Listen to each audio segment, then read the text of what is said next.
Welcome to the Talking Library. We have a collection of inspiring and motivational stories of real people for you. Today, we want to introduce you to Tina Hercules, the co-founder of Local Street.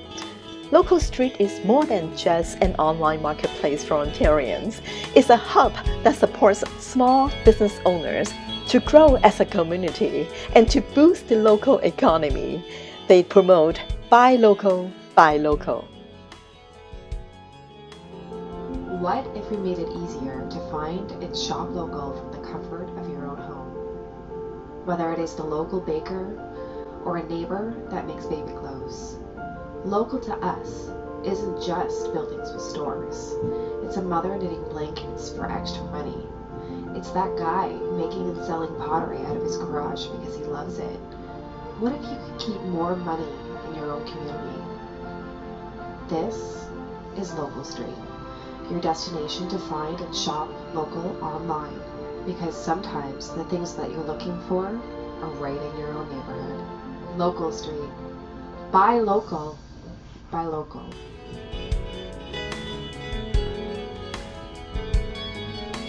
Welcome to the Talking Library. Nice meeting you, Tina. I don't think I have met in person, but I met your business partner, and she told me how great you are. And you've been doing a lot of things together, right? Yes. And I'm sure we have a lot to learn from you. Let's start by tell me about yourself. Just tell the audience who you are and what you do, and you have a dog behind you. Tell me a little bit about everything. Sure. My name is Tina, and I am the co-founder of Local Street Marketplace, which is a new local online marketplace trying to connect local businesses to people in their community, making it easier for them to be found and easier to support local. It's sort of a long way from where I started. I actually started my career in social work and recreation therapy. I worked for over 15 years in long-term care, both memory care and mental health support. So I worked as a practitioner for about 12 years, and then the rest of my career in long-term care as a manager. And then took some time away from work to when my second child was born. We decided to leave Toronto and move to Barrie, which is where I'm from, where I grew up. And so I took a couple of years home with my son and ended up finding work here in Barrie as a business manager for an engineering consulting company, which allowed me to work from home and allowed me the flexibility to kind of balance work and life with young kids. I've got two kids, one who's 4 now and one who is 10. And that's a little bit about me. My puppy behind me here sleeping is Daisy, and she's 13 years old, and she's our sweet family dog.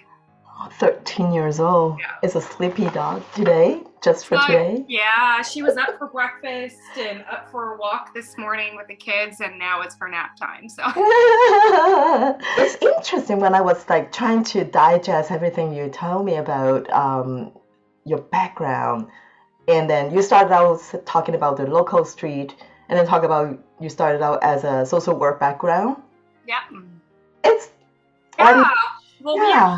We had the idea for Local Street when I was working as a manager in long-term care. You know, working in healthcare, you wear a lot of hats, and it's a lot of work. And my husband also was working full-time, and we were on the way home from his granny's house, who lives in Oshawa, Ontario, in Canada, and she just taught me how to make her traditional Korean roti. And we were talking about, you know, how blessed we were with all the different cultures and backgrounds that we had within our family. We're a very diverse family.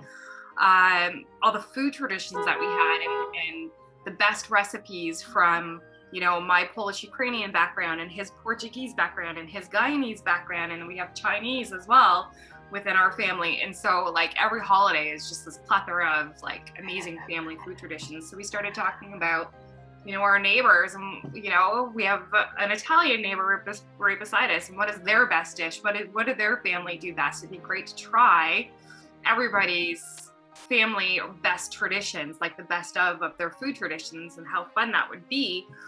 And we started talking about this platform where you'd be able to do that. You'd be able to buy, you know, the best of the best from your neighbors and be able to enjoy it in your own home and support your neighbors.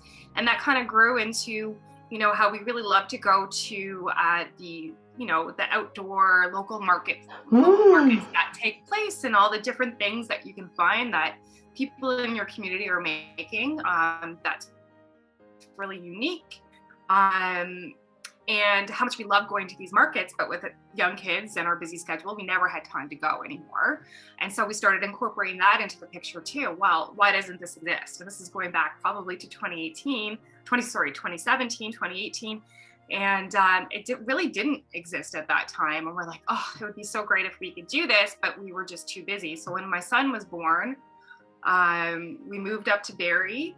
And like I said, I was working part-time as a business manager, and then COVID hit, right? And I had to step back from work to be home with the kids because they were both home with me. My mother-in-law and I had talked about this idea before, and she kind of brought it back up and said, you know, we should have done this. Like if we had done this back when you guys first had this idea, this would be in place and it would be a huge support for people in the lockdowns and, you know, trying to stay safe and you know, stay home, being able to shop online locally and do like curbside pickups, you know, that sort of thing, and be able to keep your local dollars local, supporting your local neighbors. So we were like, we should have done it. And then Desiree, my mother-in-law, and my partner was like, no, we need to do this. So we started moving forward with it. And so that was probably the summer of the first year of COVID. And then by November, we started to work with developers to build, you know, sort of our vision.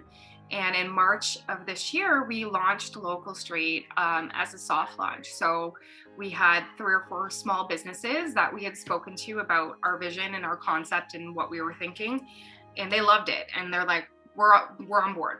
We want to do this with you. And so they soft launched with us. They helped test our platform for a few months. And once we felt we were stable and everything was good to go, it was probably around May of this year. And we started networking with businesses, local businesses within our community, and letting them know what Local Street was and what we were about. Basically, from our launch to, you know, where we are at November 30th of this year, we have over 100 businesses that have registered on Local Street. Our goal for the year was 100, so we hit that. We're really, really proud that we were able to make that goal, because it felt like a stretch back in May when we were first starting to network. It felt like a stretch goal, and we did it. So yeah, that's the idea was already there by just gathering neighborhoods, like people from different culture, from that idea of like, why couldn't we can all do this and that, but then got like, you know, pushed behind because busy lives. COVID is not a bad thing because it created a lot of entrepreneurs after that, because everybody like we got pulled back from what we have been doing as a career. Job change, the landscapes all meshed and changed. And especially for women when they have kids, you know, we have too many hats. Unfortunately, it still exists nowadays. We work full-time, we're a full-time mom, we're full-time everything, right? Even your mom, you know, everybody. But women are very strong. You know, they can do so much. I think a lot of people, I mean, in my position, like I had said, I really at that point needed something flexible, right? Mm-hmm. I needed something where I was able to wear all those hats. And not to say it's still not, you know, super busy or, you know, wild some days in our house, it is. But yeah, a lot of other entrepreneur or women looked to, you know, what am I good at? What am I passionate about? And looked at becoming an entrepreneur themselves for the same reason, right? We were all sort of in that position where, well, someone's got to be home with the kids. So someone had to step back. Most often you'll find, not always, but most often that was the mom. There was a boom basically for home-based and online businesses appearing for that reason in the COVID time. Yeah, I loved my work in long-term care. I loved working in the field that I did. I still am very passionate about it.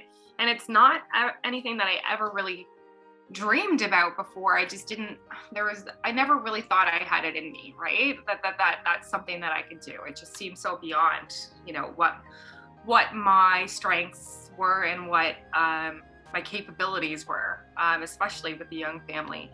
When I was working for a consulting engineering firm as a business manager, the owner kept saying to me, like, you should think about what you're really passionate about. You should be, create that flexible, work-life balance for yourself and work for yourself. It's a very different feeling. It's a very different experience. And I was like, nah, I don't know what I would do. And even though I had this in my back pocket the whole time, like it was just one of those, I don't know if I can do it. I don't know, I don't even know where to start, I think is really where it was too. And especially on my own, not having owned a business, started a business, it just seemed too much. I left recreation therapy and long-term care, and I think in a way mourning that loss a little bit. It was really, really part of my identity. It still really is.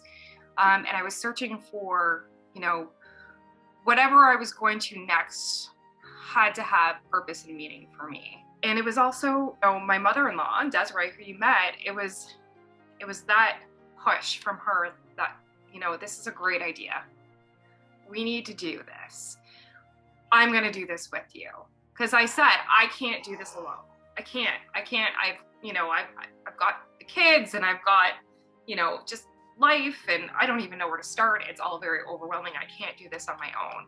And she was like, no, we have to do this. We're going to do this together. And it was that push, and knowing that I had somebody to go on this journey with me, and share, the workload and the responsibility of building this business, that for me was another big push. Even if I didn't have that family support, even just, for women who are thinking, I don't know if I can do it, I don't know where to start, and they're feeling alone, and I think that's a lot of entrepreneurs, can attest to this.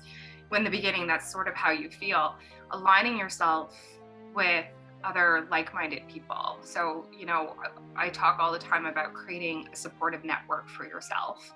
And I have my mother-in-law, but beyond that, when we started the business, we realized how important networking was, and surrounding yourself with other women in business, as allies and as a support system where you can say, this is where I am. Can I have, what are your thoughts? Sounding boards, just, finding those people, finding your people, and growing together was really, really important for us. So we started going to these networking events and meeting people and realizing how important it was to surround yourself with positive, strong, supportive people.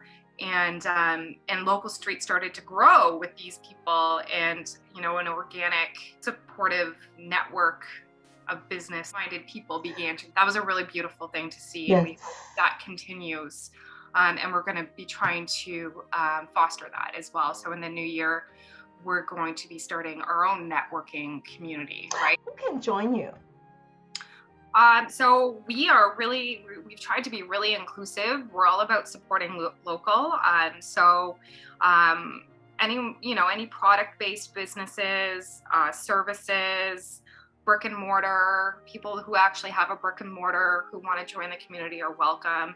People that don't have an online presence or e-commerce solution, so somewhere where people could check out your products. So we offer that as well. And then for people that do have commerce or a website, they're able also to come on as a member, and for a small membership fee, and they link their products to their own website for checkout. So we've tried to be really inclusive, really started to expand out as well. Like we've just through networking and word of mouth, we have people from Ottawa, we have people from Hamilton. So we're really starting to kind of creep out. We are open to anybody in Ontario. We feel like as soon as we have, a few people from an area, we start to market out to those areas a little bit more to get more people on, and it just kind of grows from there. So if you're from Ontario, if you're looking for, a new way to be found or part of this shop local, keep it local community, then you're welcome to join us. We support people if they don't have, the technical skills, and that's maybe why they haven't set up a website. We do support people one-to-one in setup. That's something else unique that we offer. So if that's been what's holding you back from an online presence, that's not something to fear with us. We can help you and support you in that way and show you how to manage your own store on local street. So it's not just like a place that you put people together and then you can go in and shop, but you also support the businesses to create their platform to sell their products, or even just to reach out to the community and saying, I'm here, I exist. Yeah, so you're helping that with that too. Oh, that is amazing. Yeah. We're working really hard to have a media presence. So we've been working with Global TV. We've done interviews with Global, CBC. We're just trying to get our name out there so that we're a trusted, familiar brand name within the community to come and shop and to come and find the local people in their neighborhood. So we're working really hard to make sure, we're supporting the businesses that join us, but also really trying to gain the trust and be a place for locally minded shoppers to come on and have a really, easy shopping experience and know that their dollars were staying in their local community. Yes, we totally need that, especially right now in this time, like everything is opening up and we're so promoting like shop local, supporting small businesses and like that, and it's amazing. It's a great timing for that too, and I hope you're all the best with your business. It looks like you're like going up very fast. So I just cannot imagine you're doing all that with a 3-year-old and a dog and everything. Yeah, it's a lot of work.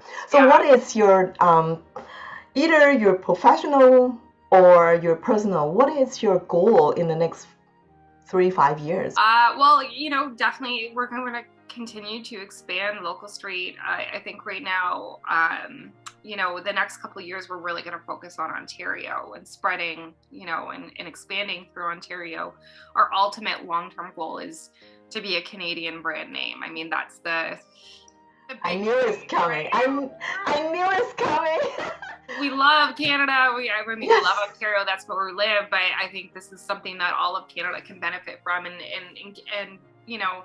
expanding, say we go to BC and having, a page that's just for BC, right? And then the same for Ontario and the same for Nova Scotia. And, as we grow and expand, we hope to really build exactly what we were visioning and replicate it in different areas.